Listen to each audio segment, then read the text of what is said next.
nasato vidyate bhavo, nasato vidyate bhavo, nabhavo vidyate satah, nabhavo vidyate satah, ubhayor api drsto ntas, ubhayor api drsto ntas, anayos tattva-darsibhih. anayos tattva-darsibhih. Translation.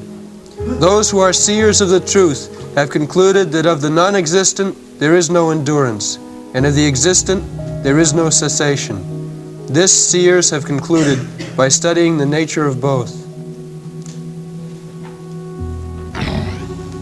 There are two things, sat and asat. Sat means which exists, and asat means which does not exist. Temporarily it appears and again disappears. That is asat. The example is just like the sky and the cloud. Cloud appears, exists for some time, again disappears. But the sky remains always. This is the distinction between sat and asat. Try to understand. Sky, this material sky, this also does not exist, but so far our experience is concerned, we can understand the distinction between sat and asat, permanent and temporary. We cannot say non-existent exactly. Existing, when the cloud comes, it has got some activities, there is rainfall, and on account of rainfall on the ground, there is some new vegetation, new flowers, everything looks very green. In the rainy season, we get some products. So we cannot say it is false, but we can say it is temporary. Similarly, material world, matter is not false, but it is non-permanent. Bhutta bhutta praliyate. We'll find it in Bhagavad Gita. The Mahavadi philosopher says, Brahma sattah jagat mithya.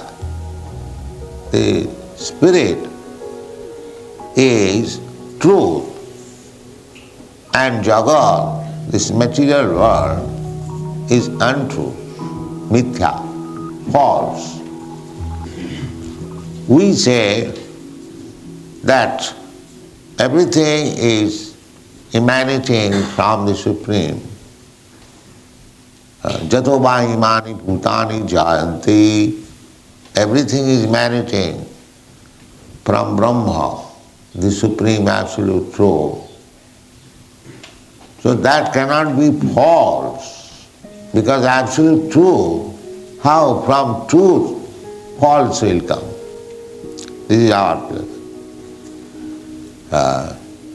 The matter may be temporary, but it is not false.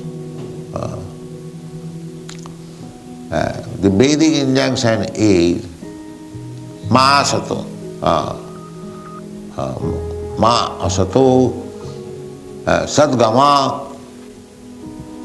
Don't try to be entangled with the asat, sadasat, but try to come to the platform of sat. In the previous verse, jangina vatante te purushang purusarsava, Krishna says, those who are not disturbed by the material changes. Sama dukkha sukham dhiram sa amritataya kalpate. Our mission, human mission, is to come to the platform of amritattva, immortality. We have discussed this point. Amritattva, immortality. The modern civilization, the so-called scientists, philosophers, they cannot imagine even that there is possibility of becoming immortal. They cannot imagine. Their brain is so dull that they cannot think of that we can become immortal. Then how Krishna is speaking about immortality? Is he speaking something nonsense, utopian? No, he is speaking the fact. Otherwise, if Krishna speaks something nonsense, utopian, then nobody would be interested to read Bhagavad Gita. We may be third-class men, that we indulge in Bhagavad Gita and Krishna speaking something utopian nonsense. But there are big acharyas, Ramanujarya, Madhvacharya. Why they are giving attention to the reading of Bhagavad Gita? Krishna does not speak anything nonsense. The fact. So if it is the fact that there is possibility of becoming immortal, that is satah. So satah, our business should be to be engaged in the satah platform, not in the asatah platform. Asatah platform, non-permanent, or according to somebody's opinion, false. So false or non-permanent, whatever it may be, the real human civilization should be based on the purpose of becoming immortal, satah, not asatah. That is the distinction between India and other countries. Now I am not speaking of India of today, but India as it is. Big acharyas, just like Vyasdev. Vyasdev is the original acharya. Therefore, the birthday of Guru is called Vyas Puja. Vyas Puja means original Guru. Guru is the representative of Vyasdev. This throne is called Vyasasana, sitting place of Vyasdev. So, one who is a representative of Vyasdev, he can sit on this throne. So Guru, by parampara system, Guru is seated on the Vyasasana because he is the representative. Just like in the High Court, the bench, it is called bench. Actually, the bench is to be used by the head of the executive power, the king or the president. but the High Court judge is the representative of the head executive. Therefore, he sits on that bench. So, Vyasdev, so learned scholar, everyone knows how great scholar he was. He has written so many books, 4 Vedas, 18 Puranas, then Vedanta Sutra, then Upanishad, so many things. Recorded, not written, recorded. So, such a big scholar was residing, he was guiding the whole society, but he was living very humbly. Even Chanakya Pandit, he was prime minister, but he was living in a cottage. That is the distinction between Vedic or Indian civilization and the modern civilization. The Indian civilization means they are interested in soul, and others they are interested in asat. Asat means which will not exist. I have already explained.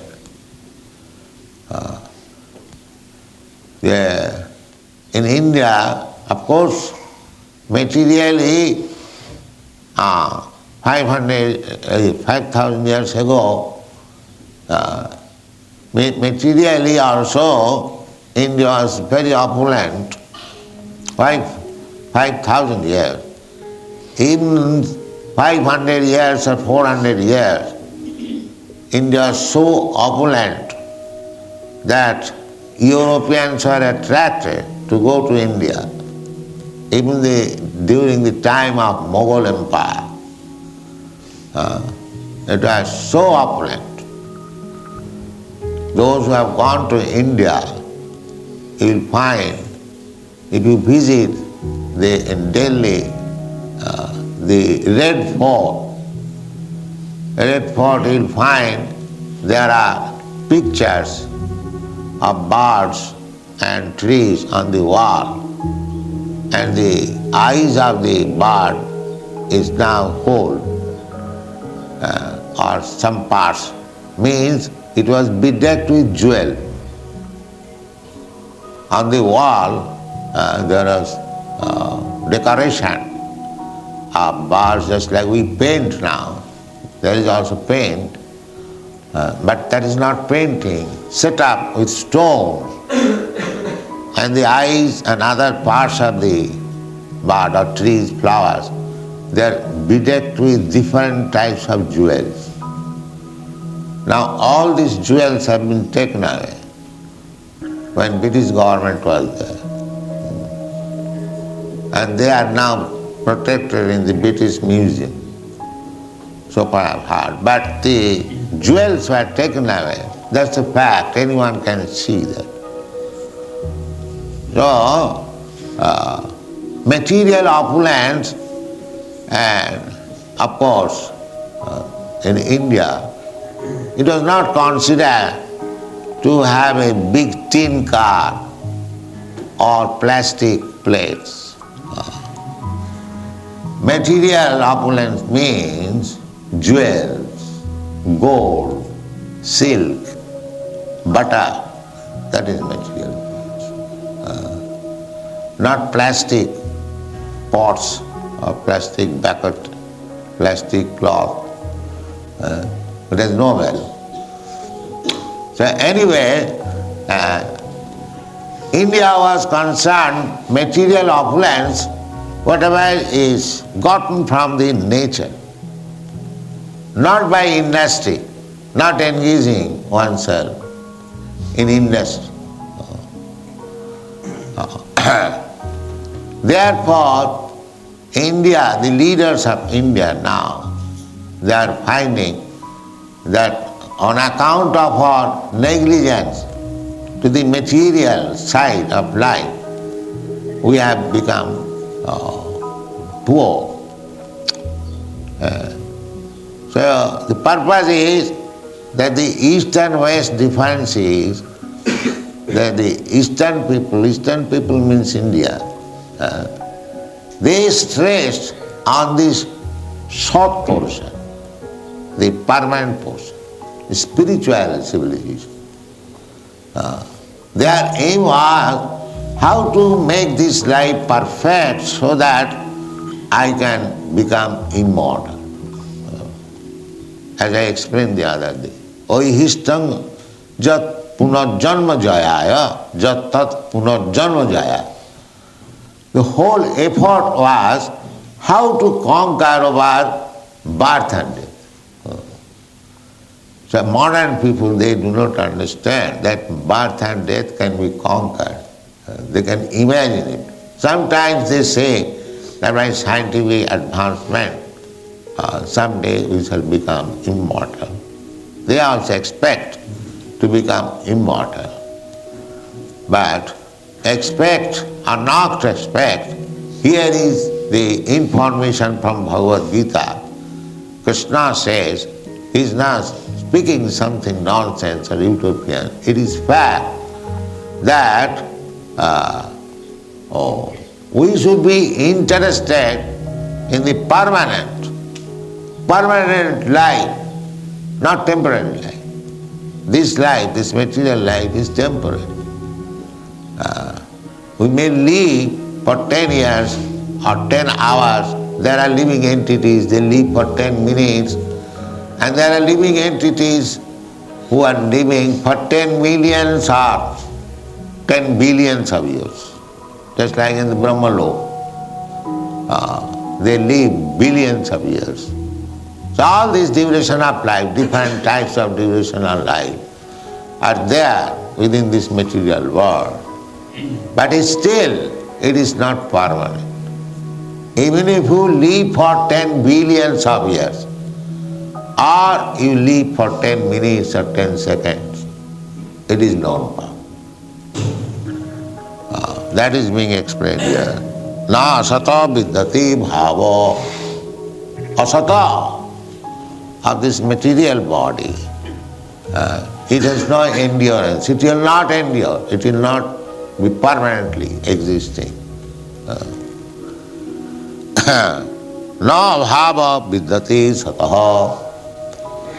And the soul is permanent. It has no change. It will never be non-existent.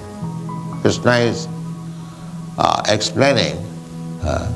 When Krishna says, my dear Arjuna, you, me, and all these kings and soldiers who have assembled here, it is not that we did not exist in the past. So what is that? That means we are not this body. This body was not existing in the past, in my past life or duration of life. But as I am soul, I am existing now. I did exist in the past and I will exist in the future. That is, therefore, spirit has no such change.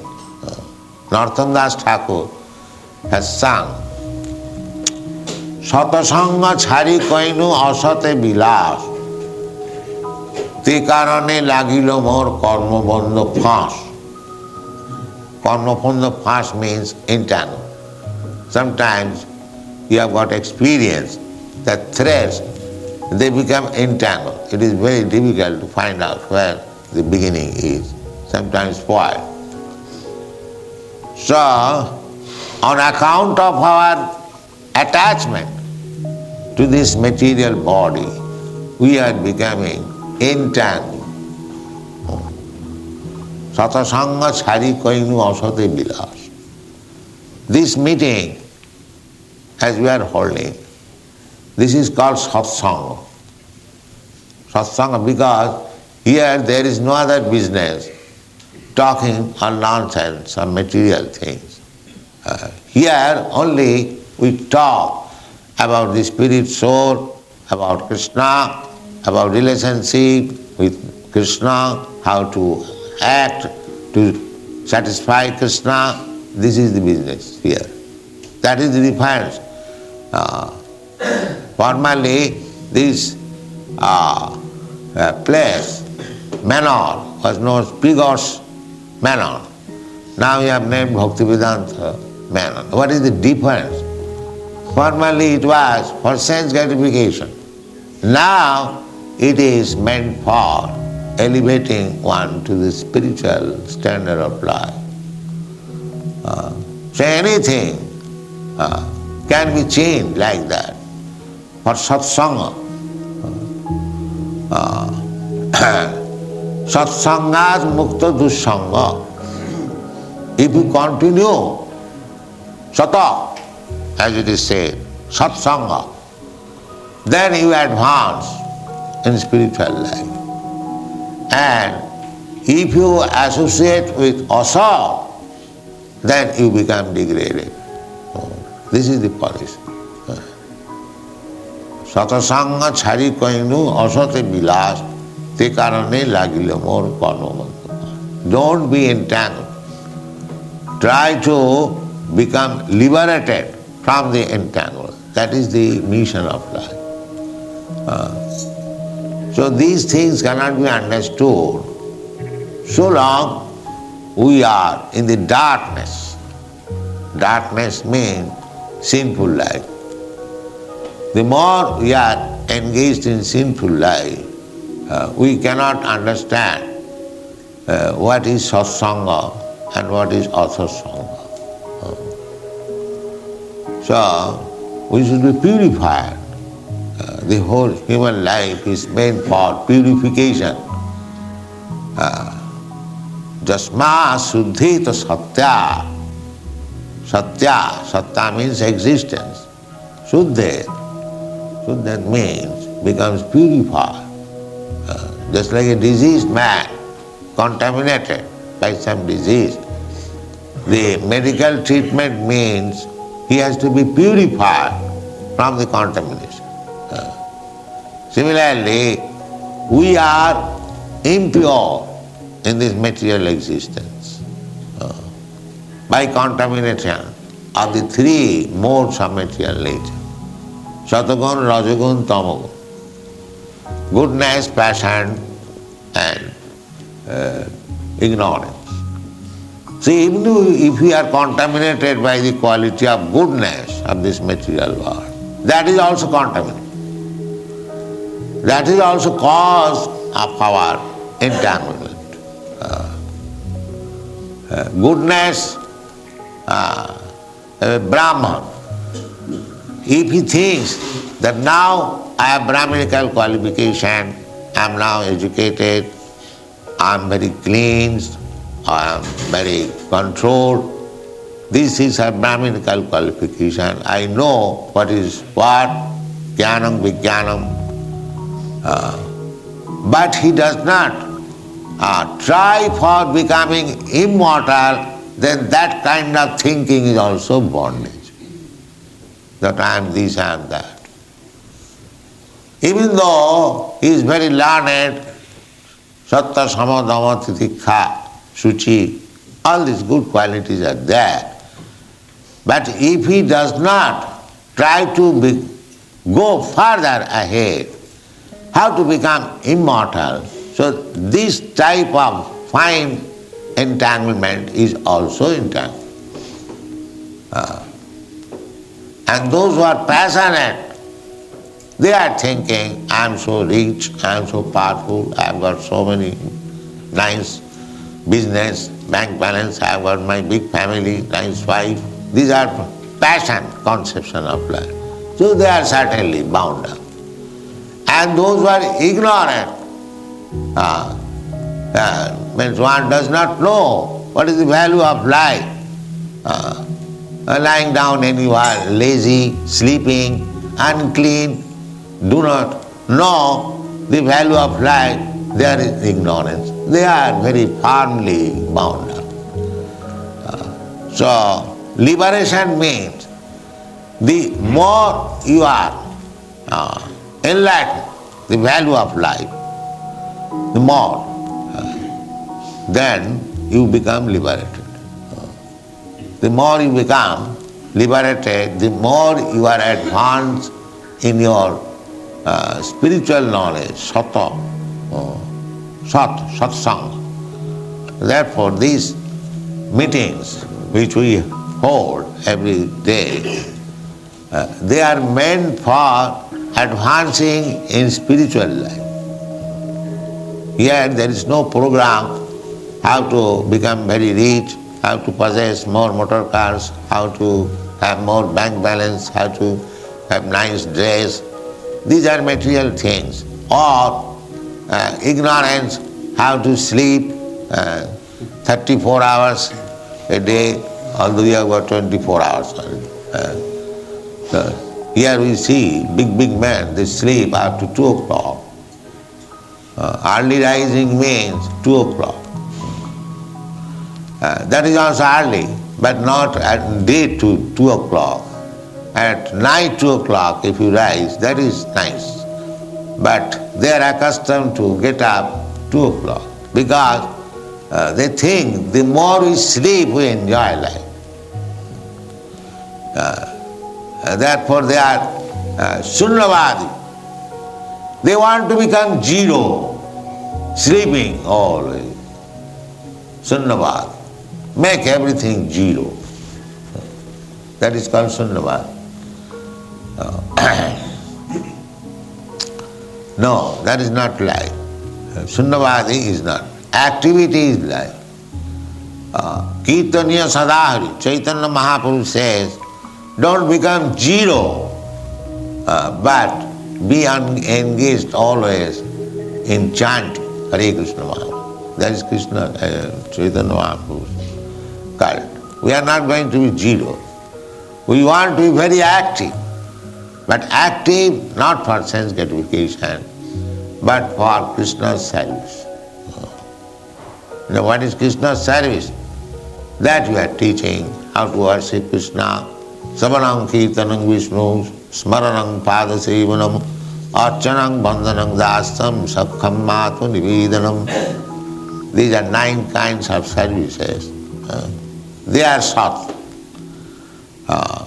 The more you are engaged in these 9 kinds of different occupation of devotional service, the more we are elevated.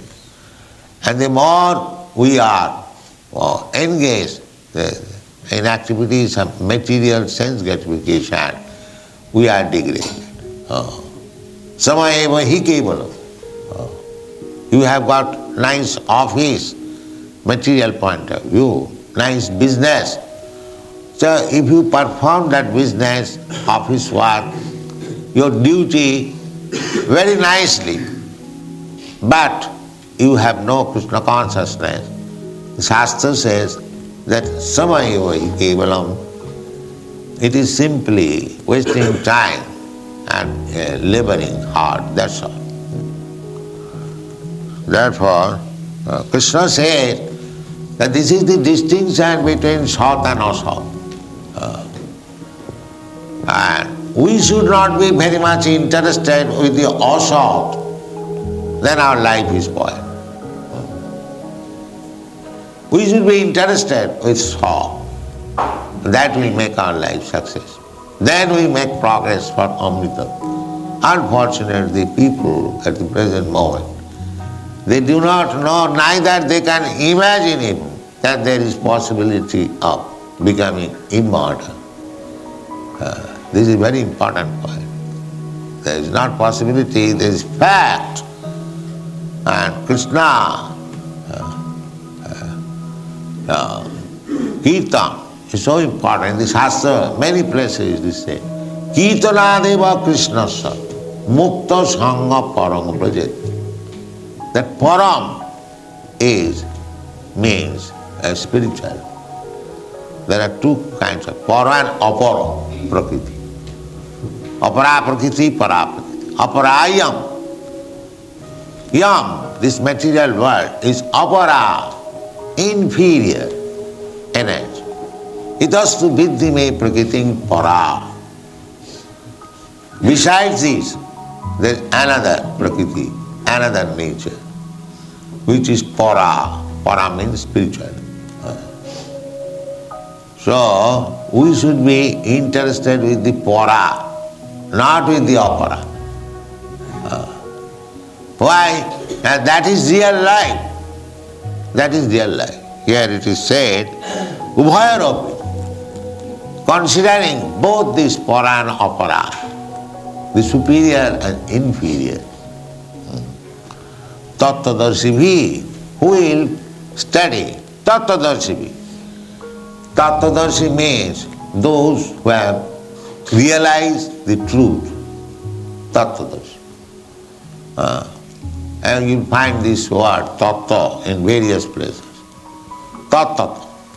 Manusyanam sahasreshu kaschid jatati siddhai jatatam api siddhyanam kaschid prettimam tattva. In another place, janma karma medibham jo janati tattva.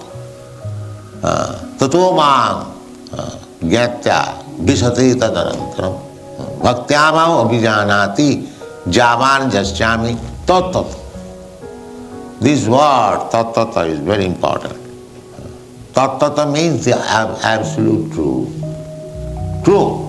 Tattva means true. In the Bhagavad also you find vadanti tat tattvavidas tattam. Tattavida, those who are aware of the truth, they call this tattva. What is that tattva? Brahmeti, Paramatmeti, Bhagavaniti, Shabdati. The tattva is called sometimes Brahma, sometimes Paramatma, and sometimes Bhagavan. The Bhagavan is the last word of tattva. Therefore, you will find in every stanza, Vyasdev is writing, but he is writing Sri Bhagavan Uvacha. Don't think Vyasdev says that although I am writing, I am not the speaker is the Supreme Personality of Godhead. Sri Bhagavan Uvacha. The authority is the Supreme Personality of Godhead, not I. The modern so-called philosophers, scientists, scholars, they say, I think. What is your value? The great personality, they will not say it like that. Never they will say. Therefore Krishna will say, tattva-darsibhih. It has been concluded by higher authorities. He is himself authority. Still he is not speaking that I say. No. Sometimes he says, motagama, that is my opinion. But he is also following the principle, authoritative, tattva-darsibhih. Tattva-darsibhih is ubhayor drstah antah. Conclusion. Although Krishna is saying that this is sat and this is asat, this is permanent and this is non-permanent, but still he is giving evidence that tattva-darsibhih, those who have seen the truth, they have concluded like that. This is means authority. They have concluded like that. Don't think that I am manufacturing something. No, tattva-darsibhih. This is the way of understanding. By that tattva-darsibhih, we also give reference sometimes in the modern age that such and such professor says such and such. But they are not tattva-darsibhih. They are all speculators. They are not tattva-darsibhih. But we have to go to the tattva-darsi. Tadvidhi pranipatena pariprasnena sevaya upadekshanti tad jnanam jnanina tattva-darsi. So this tattva-darsi, tattva, this word you should learn very nicely. That is authoritative, and others they are not authoritative. They are simply speculation. Speculation means mental platform. It has no value. As this body is also not permanent, the mind is also flickering. Mind is flickering, accepting something and rejecting something. The same thing now accepted, again rejected. This is mind's business. So, mind cannot be tattva-darsibhih. Of course, we have to think with mind, but under the direction of authority, then we can reach real tattva. Vadanti tattva-vidastatyam jad jnanam adnayam brahmeti paramatmeti bhagavaniti sabde. The Bhagavan is the last word of tattva. Thank you very much. Hare Krishna.